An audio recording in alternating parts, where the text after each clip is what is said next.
tout le monde, bienvenue sur LB Podcast, j'espère que vous allez bien. On se retrouve pour la deuxième partie du premier épisode. Pour rappel, on parle de comment sortir de sa zone de confort pour répondre à l'appel de Dieu. Et sans plus tarder, je te laisse avec la suite de la vidéo.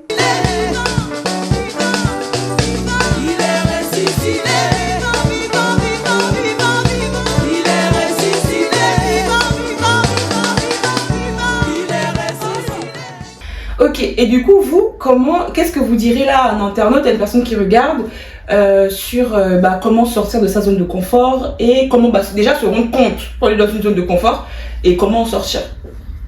Ok, alors pour répondre à la question, moi j'aimerais user de mon propre témoignage et de mon expérience personnelle pour répondre.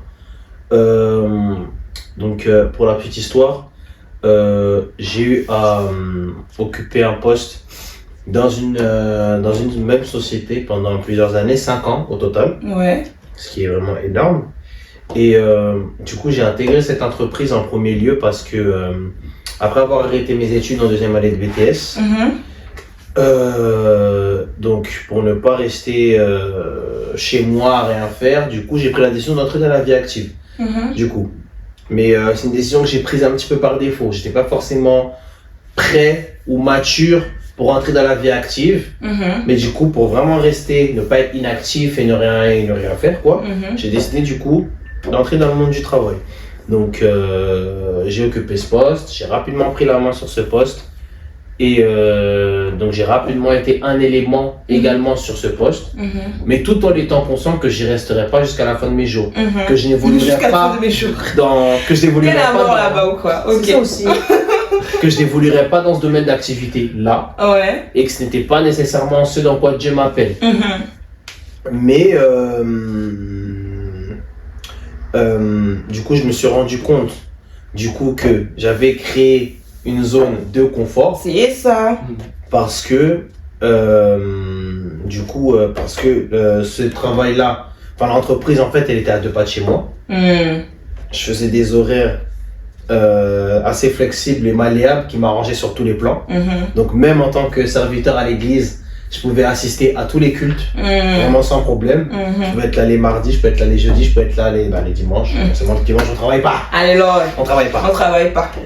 Et donc il y a ça, et également l'équipe avec qui je travaillais, peut-être les personnes qui m'entouraient dans cette boîte, vraiment c'était un 10 sur 10. Vraiment ils étaient... Je sais même pas quoi je dis. En fait ils ont contribué. En vrai, les personnes avec qui on travaille contribuent à l'épanouissement professionnel, dans l'épanouissement professionnel d'une personne. Bien sûr. Vraiment, on peut dire amen à ça aussi. Amen. C'est un sujet de prière. Vrai. C'est un vrai sujet de prière même. Je t'assure. Ça aussi. Il faut vraiment avoir des bons collègues. J'ai vu, petite parenthèse, j'ai vu un post sur LinkedIn là il y a 2-3 jours, et la personne disait tout le monde ne quitte pas leur travail mais quitte leur manager. Aïe. Mais c'est on dirait une prédication. C'était prédication. Thème du mois. Ne quitte pas ton travail mais quitte ton manager. Hey, c'est trop vrai. Et pour dire quoi? Pour dire que quand j'ai du coup créé cette zone de confort, donc pour toutes ces raisons en fait ont fait que j'ai créé une zone de confort. Ce qui a fait que pour moi il était compliqué maintenant de partir. De quitter. Parce que être à cet endroit-là m'arrangeait sur tous les plans. Maintenant, j'ai eu à me souvenir en fait qu'est-ce qui m'a permis du coup de me rendre compte que j'étais dans une zone de confort. C'est lorsque je me suis souvenu qu'est-ce que Dieu m'avait dit en occupant ce poste. Dieu m'avait dit, tu vas occuper ce poste pendant 1 an, mais il faut que ce poste-là fasse office pour toi de tremplin pour pouvoir retourner sur les bancs de l'école. En fait, c'est censé me propulser sur les bancs de l'école. Mais lorsque je me suis rendu compte que je me sentais bien dans l'entreprise, que je m'entendais bien avec les collègues, que c'était à 2 pas de chez moi, et que ça m'arrangeait sur d'autres plans, j'ai décidé de rester. Et en fait, 5 ans sont passés. Vous vous rendez compte que ne pas écouter Dieu peut avoir vraiment un fait de retard sur ta vie, une instance sur ta vie, sur plusieurs années. Et 5 ans, ces 5 ans-là, c'est pas 5 années que j'ai pas perdu 5 années-là parce que ça a été une bonne école pour moi, justement. Parce qu'aujourd'hui, dans le monde du travail, quand je prends un poste, je peux m'adapter rapidement, je peux prendre la main rapidement. Et ça peut te permettre aussi de savoir comment on interagit. C'est avec ça, ses collègues, avoir, oui, bien sûr. Donc c'était une bonne école, mais Dieu ne voulait pas là-bas. C'est ça. Waouh. On tire toujours un enseignement du coup de nos erreurs et tout, mais Dieu ne me voulait pas là-bas. Donc j'ai appris des choses que j'aurais pu apprendre sur les bonnes écoles en fait. C'est ça. Là où Dieu me voulait en fait, j'aurais pu apprendre exactement la même chose. Et donc c'est ça qui m'a permis, donc le souvenir en fait. Quand je me suis rappelé ce que Dieu voulait que je fasse dans ce travail. Le souvenir, c'est important ça. Là, du coup, c'est là que je me suis rendu compte que j'étais dans une zone de confort. Waouh. Parce qu'en fait, la mission pour moi en fait, c'était justement que ma responsable donne sa vie au Seigneur. Ce qui s'est produit. Oh, gloire à... Oh, applaudissez. Du coup, on parlait beaucoup de Dieu, etc. et tout. Et elle traversée une période où elle ne savait pas trop. Ouais. Et du coup, elle a su. Elle a donné sa vie au Seigneur. Wow. Elle s'est baptisée. Elle est servante dans son église. Donc vraiment, le témoignage est là. Vraiment. Mais du coup, j'aurais dû... Et du coup, la mission, en fait, Dieu avait déjà accompli son œuvre au travers de moi, en fait. Mais je suis resté, donc j'ai créé cette zone de confort. C'est ça. Et c'est là, c'est du coup le souvenir qui m'a permis de me rendre compte que j'y étais. Et du coup, comment je suis sorti de cette zone de confort? Comment sortir? Déjà, premièrement, c'est aussi déjà être à l'écoute, être à l'écoute de Dieu. Amen. Chercher à savoir du coup pourquoi tu es là. Qu'est-ce que Dieu veut que tu fasses pendant combien de temps, avec qui. Ça va te permettre de savoir que lorsqu'il est temps de sortir ou non. Mais du coup, voilà, erreur à ne pas produire. Faut pas que, en gros, tes sentiments viennent primer sur la parole de Dieu. Si Dieu te dit que tu dois occuper ce poste pendant 1 an, prépare en fait. Quand tu arrives, tu prépares déjà ton départ. C'est ça, exactement. C'est pas tu arrives, tu t'intègres et après tu réfléchis à comment tu vas sortir. C'est ça. Si Dieu t'a dit 1 an, tu rentres en préparant ton départ déjà. Amen. C'est ça être prophétique en fait. Amen. C'est que Dieu t'a dit 1 an, dès que tu rentres le premier jour là, tu sais déjà comment tu partiras l'année d'après. C'est ça. Très important. C'est ça. Et je pense que c'est aussi ça en fait, c'est des éléments qu'il faut bien prendre en compte pour pouvoir sortir d'une zone de confort lorsqu'on s'est rendu compte qu'on était dedans quoi. Donc voilà. Donc premier élément pour toi pour sortir pour quelqu'un qui veut sortir qui cherche comment déjà reconnaître, savoir pourquoi tu étais là à la base. Qu'est-ce qui t'a encouragé à commencer? En fait. Pourquoi tu étais là? Qu'est-ce qui t'a encouragé à commencer dans cette boîte? Pourquoi tu as commencé? C'est ça. Faut se souvenir de ça. Wow, ça c'est important. Quand tu vas te rendre compte que tu avais commencé parce que Dieu t'avait dit ça, tu vas te rendre compte que tu n'es plus conforme à la parole de Dieu, que tu n'es plus en raccord en fait.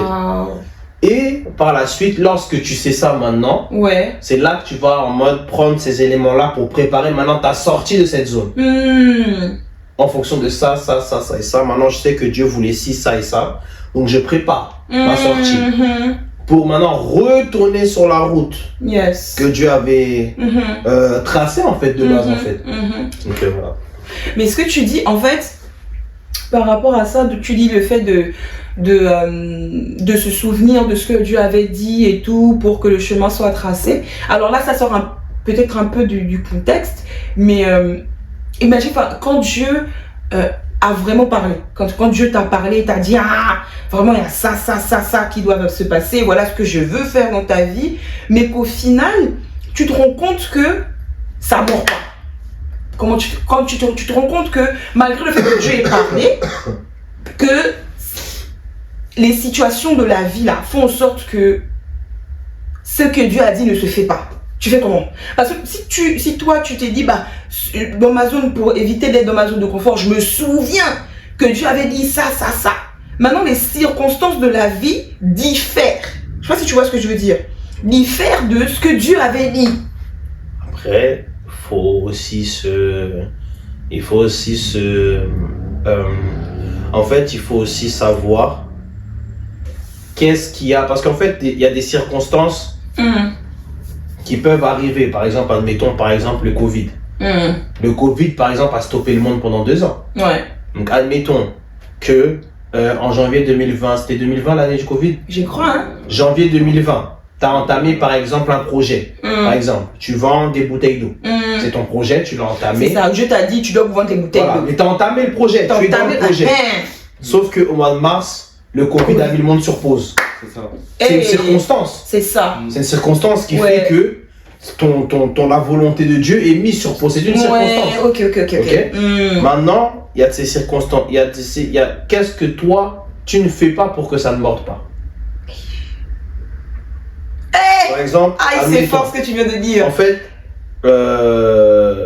il y a des choses, il y a des choses qui ne se font pas, soit parce que tu ne les veux pas réellement, ou soit parce que tu ne mets pas, tu ne te donnes pas les moyens d'aller pour que ça morde en fait. Dans la parole, il est écrit que celui qui ne travaille pas ne mange pas.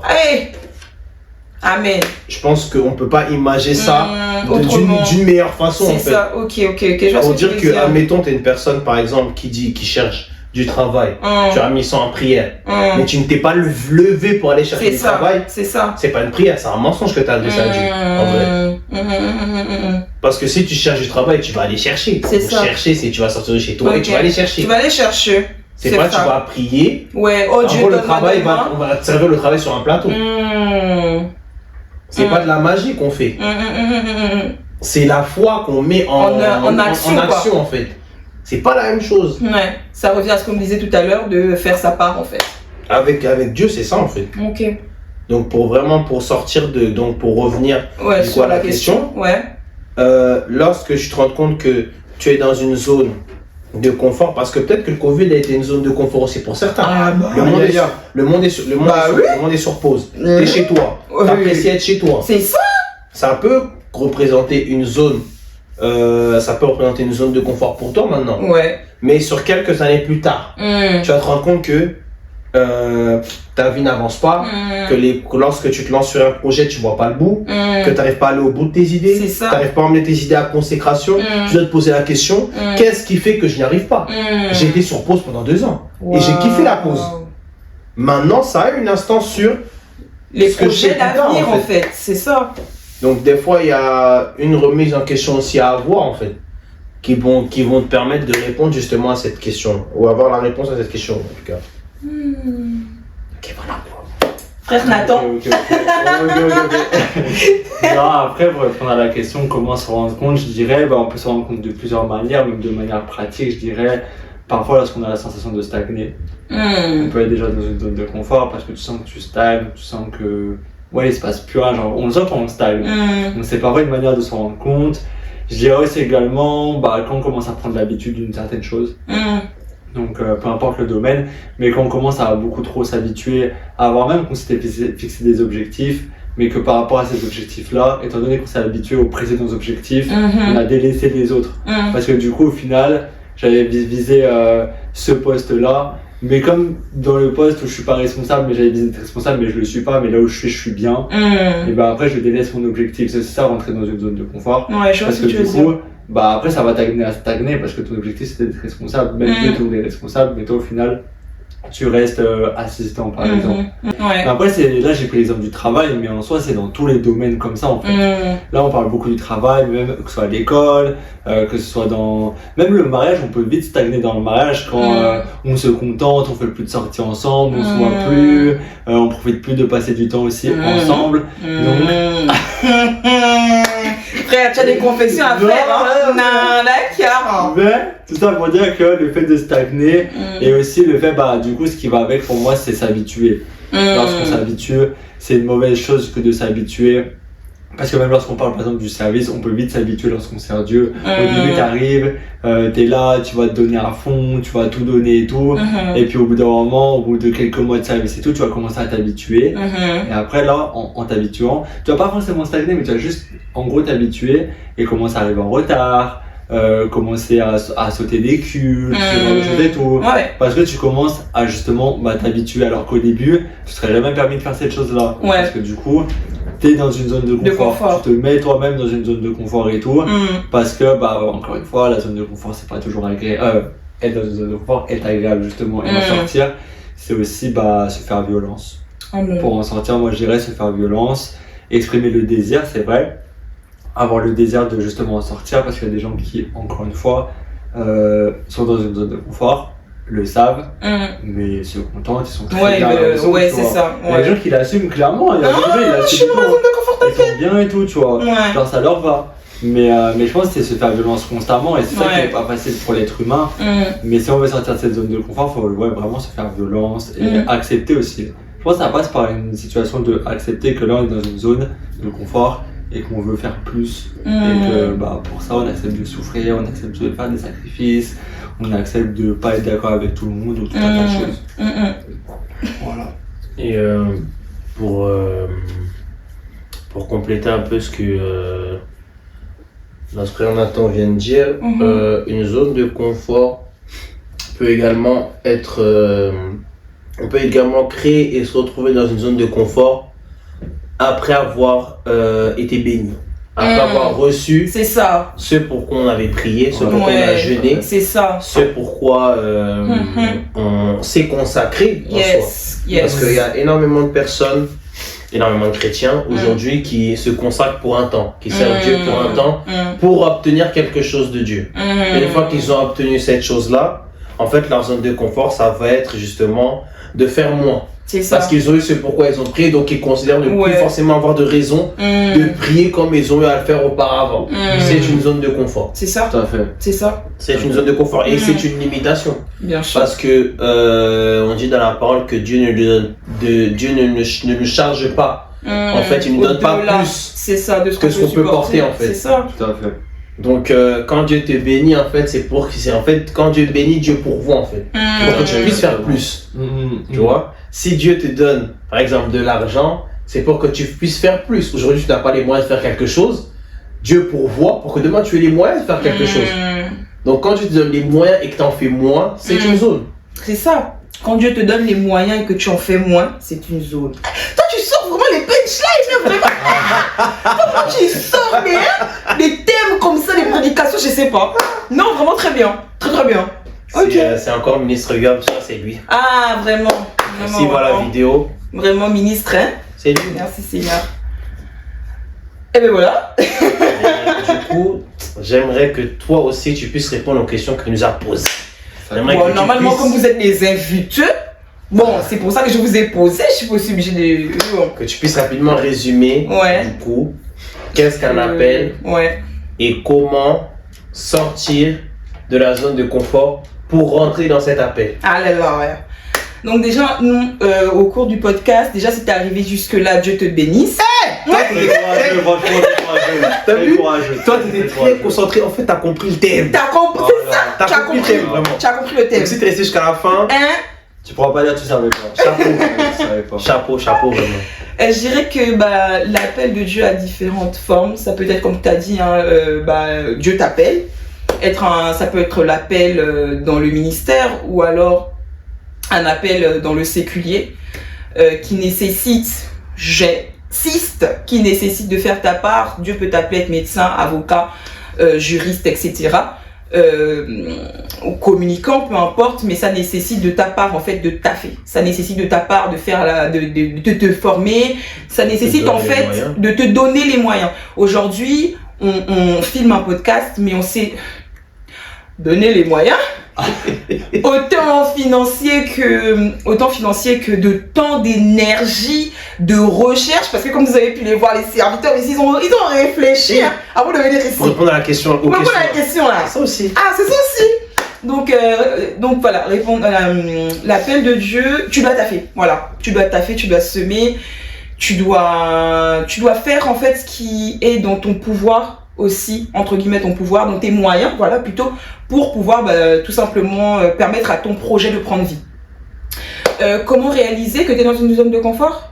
Et comment sortir Comment sortir, je dirais que... Ah oui, la forme de l'appel, pardon, on a dit que c'était le processus.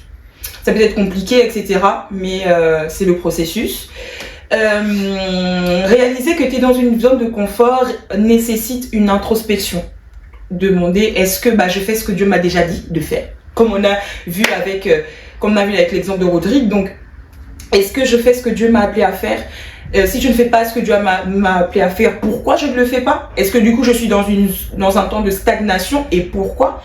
Et ouais, donc faire une introspection, avoir le désir de sortir de cette zone de confort, ou en tout cas demander à Dieu le désir.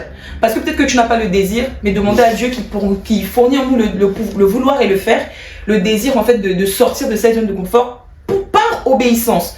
Peut-être que tu te sens bien dans ta zone de confort, mais en fait c'est par obéissance qu'il faut que tu en sortes. Donc si tu n'as pas envie, au moins fais-le par obéissance et demande à Dieu de mettre en toi le vouloir et le faire, de quitter cette zone-là, ou de quitter cette personne, alléluia. J'insiste encore. I don't know why. Peut-être que c'est pour moi. Mais en tout cas, ou de quitter ce que tu dois quitter pour sortir de cette zone de confort, tout simplement. Ok? Merci Saint-Esprit. Comment en sortir? Donc, le vouloir. Et après, tu taffes. Après, tu taffes. C'est à toi de faire le nécessaire pour en sortir. Et je crois que j'ai répondu à tout. Je crois que tu as répondu à tout, hein. Je crois que tu as fait le tour. Aussi, hein, Ouais. Ok. I don't know why. Je reviens sur les relations, Yaya. Aujourd'hui, là, tu vas dire, ah non, Seigneur, mais puis je te demande, est-ce que c'est la femme de ma vie? Si aujourd'hui, la Bible dit, vous qui entendez la voix du Seigneur, n'endurcissez pas vos cœurs. Si tu sais que cette personne n'est pas faite pour toi, quitte-la. Si tu n'y arrives pas, demande de l'aide au Saint-Esprit. Il n'est pas là juste pour te donner les prophéties. Le Saint-Esprit n'est pas là juste pour te faire des guilis quand tu es à l'église. Le Saint-Esprit est là pour te révéler des choses qui sont en toi. La Bible parle de chemins tout tracés dans nos cœurs. Donc demande au Saint-Esprit de t'aider à faire sa volonté. Et encore une fois, si tu n'y arrives pas, fais-le par obéissance et non par vouloir. En tant que chrétien, on n'est pas dans les sentiments, on n'est pas dans le charnel, on n'est pas dans le je le veux, mais on est dans le je le fais, parce que Dieu attend ça de moi. Amen. Amen. Amen. Écoutez, merci pour votre intervention, pour votre intervention. Voilà. Merci beaucoup Et pour cet échange. si tu veux nous inviter Merci. encore, Vous revenez, vous revenez. Voilà. Et puis, merci au Saint-Esprit qui a permis à ce que ce soit possible. Tout à fait.